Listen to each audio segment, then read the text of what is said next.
Então o Sérgio Moro não vai ser candidato. Não vai. Vai ou não vai? Vamos brigar, Adriles, vamos brigar. Mas presta atenção. Ele vai ou não vai? Não é que ele não vai ser candidato. Não deixaram o Mourinho ser candidato. Cadê o dinheiro, Adriles? Aposta. Paga a aposta. Ganhou. Mas essa... Tiraram a candidatura. Mas Luciano Bivar é ruim também. Não, gente, mas essa... vice, eu tenho uma outra visão dessa movimentação. Para mim é uma movimentação muito clara dizendo o seguinte: Moro, pode parar.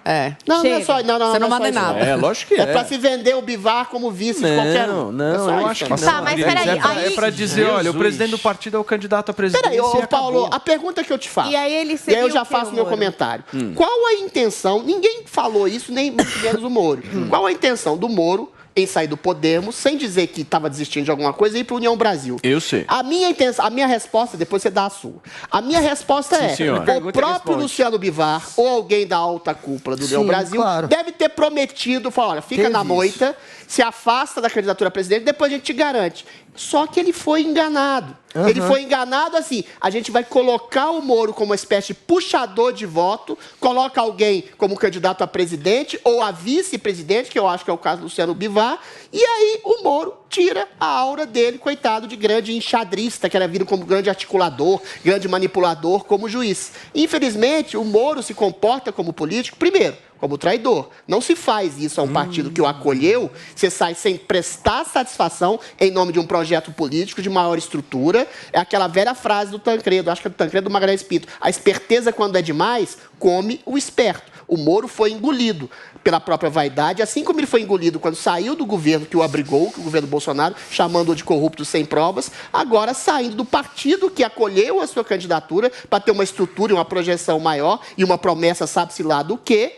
e eventualmente foi enganado pelas raposas do União Brasil, que agora sepultam definitivamente a sua candidatura. Então ele tropeçou na própria vaidade, ele realmente... Eu ganhei a aposta, Paulo. Ele se colocou como candidato.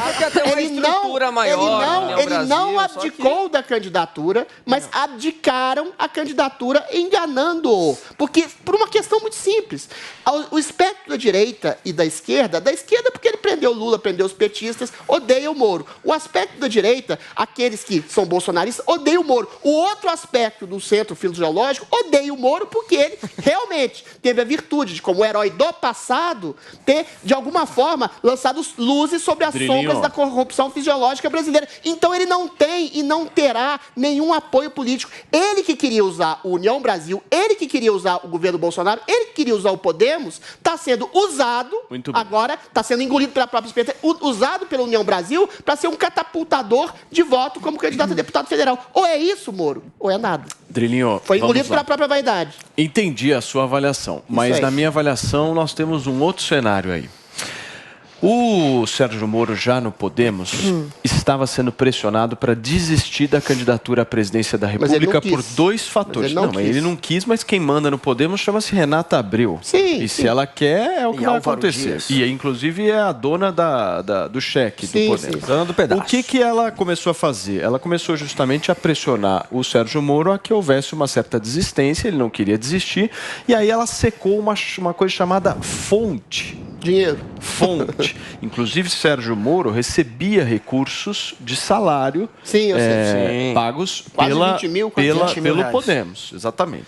E aí houve uma pressão nesse sentido, ele ficou muito incomodado por conta disso, por conta dessa falta de estrutura. O que ele fez?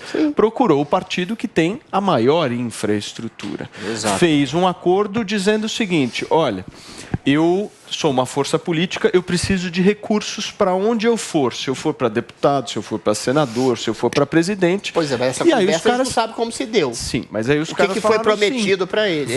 Vamos abrigar você, porque você pode ser extremamente interessante, justamente no cômputo de votos. Se ele for candidato a deputado, é um candidato a senador muito competitivo. Mas a questão é o que foi feito, o que foi prometido nesse diálogo, Paulo? Isso que a gente não sabe. Paulo. O que foi prometido em que sentido? Mas você acha que prometeram e depois ele chegou para o Bivar chegou para ele e falou: olha, o que vocês me oferecem em termos de estrutura para ser candidato a quê? É isso que a gente não sabe.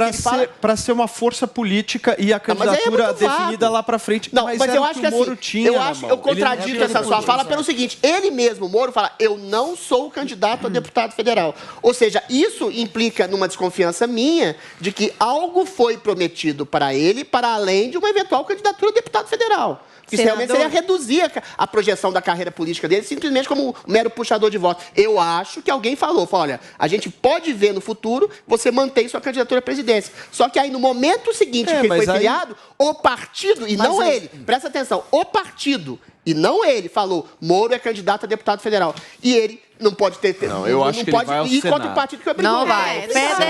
Federal. Zoe Martínez, você quer falar, né? Eu quero. Mas você vai falar daqui a pouquinho, porque a gente vai para um rápido intervalo comercial. Discutindo um pouco dessa candidatura de Luciano Bivar, certo, Zoe Martínez?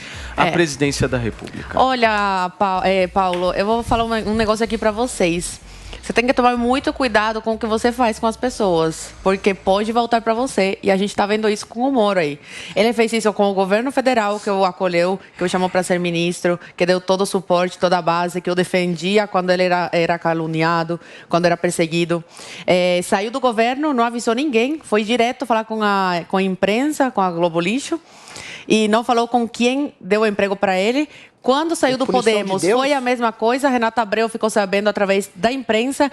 E agora, no União Brasil, essa notícia da pré-candidatura do Bivar, ele ficou sabendo através da imprensa. Ninguém teve aí o respeito, né, de ligar para ele e falar, olha, vai ser o Bivar, você está fora, você vai sair a qualquer outro cargo, mas esse aí é para o Bivar. Então, para você ver como as pessoas não têm respeito porque não é leal. Porque não fala uma coisa e age diferente. Então, o Moro, ele está colhendo aí as coisas que ele fez no passado. Todas as coisas ruins, erradas, que não justifica que ele foi um ótimo ministro da Justiça, mas, infelizmente, se embananou e mostrou verdadeiramente a cara dele. Agora, ele está apenas colhendo os frutos aí e nem para Senado, discordo de você, a gente pode apostar isso, nem para Senado o Moro consegue voto. Ele vai sair para deputado federal. O União Brasil não vai gastar dinheiro com uma pré-candidatura do Moro ao Senado e a gente pode apostar. Eu acho que se o Moro for candidato a senador, ele leva.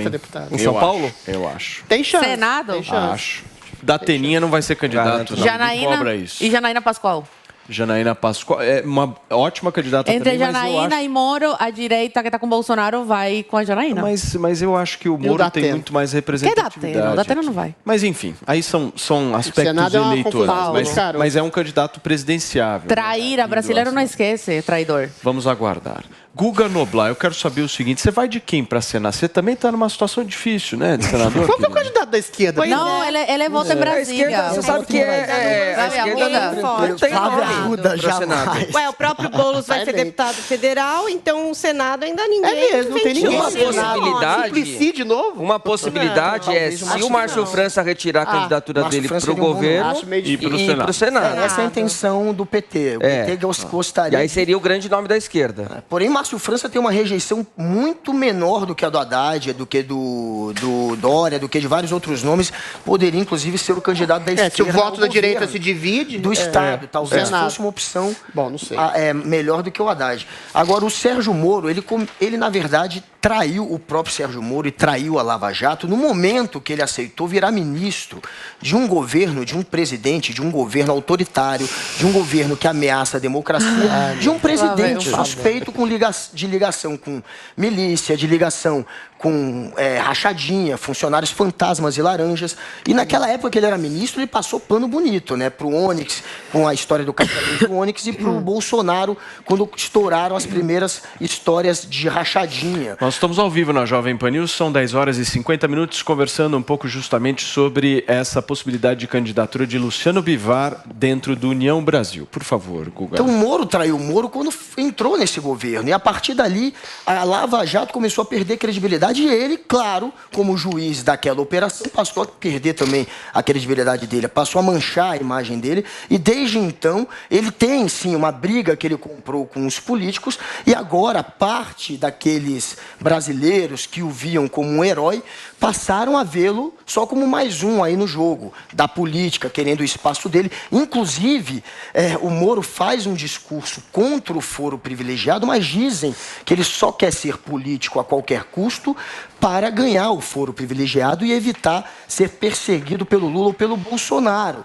Então, a contradição que a Zoe apontou do Moro acontece o tempo inteiro, desde o momento, claro, que ele deixa de ser juiz para virar ministro desse governo, um governo autoritário e envolto em várias denúncias de corrupção.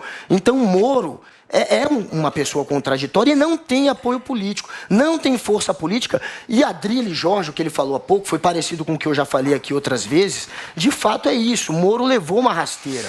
Moro não é político, é inábil e foi enganado. O Bozella, que é o vice-presidente do União Brasil e o braço direito do Bivar, jogou essa cascata no ouvido do Moro, sim. E junto com o Bivar. Claro que o Bivar sabia disso. Eles iludiram o Moro com a possibilidade de ser, sim, candidato a presidente, caso as pesquisas mostrassem que ele estava na frente. Mas eles sabiam que se o Moro entrasse no partido e abrisse mão, como abriu, é claro que as pesquisas iriam parar de colocá-lo como candidato e ele não teria mais chance.